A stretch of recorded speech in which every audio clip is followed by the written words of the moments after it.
Alright, so check this out. Alexander Sasha Shulgin and Anne Shulgin, they're this legendary duo in the world of psychedelics, right? These two are like the ultimate psychedelic power couple.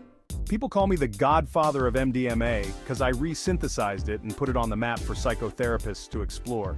Sasha, he's like the chemist alchemist, the dude who basically cracked open the door to so many psychedelic compounds, especially with those phenethylamines and tryptamines. I believe these substances can help people face their deepest traumas, tap into their shadow selves, and actually heal, not just numb the pain. And then there's Anne, his wife. She's like this mystical soul, super into the whole human consciousness side, right? Anne comes from a background in psychology and psychotherapy, and she's a major advocate for using psychedelics in therapeutic settings.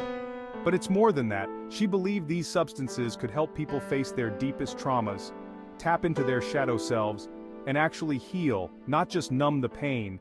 Together, they weren't just pushing chemicals, they were pushing a whole vision of what these substances could do for human evolution, for self-awareness, for spirituality. Now the two of them together, they're not just doing this as some hobby. They made it a life's work.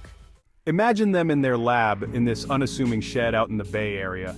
Sasha's synthesizing these compounds, like hundreds of them, and he's not just making them, he's testing each one on himself. And Anne's right there with him, supporting this journey, giving these experiences a deeper framework by trying to understand how they can actually help people psychologically.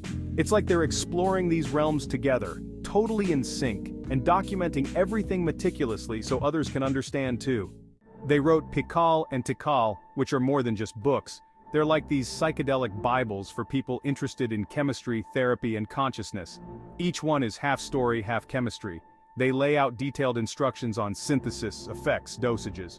But they also include their own journeys, their own relationships with these compounds, the highs and lows, the discoveries and the warnings.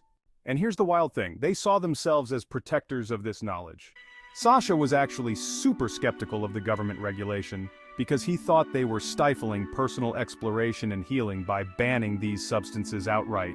So they were out there, walking this fine line, trying to spread this knowledge while staying under the radar. They didn't want people to misuse it, but they also believed people had the right to explore these substances responsibly. They're like pioneers, renegades, philosophers, chemists, all rolled into one. It's mind-blowing, man. Sasha and Anne Shulgin opened doors to dimensions most people wouldn't even think to knock on. They're not just scientists, they're explorers of the soul.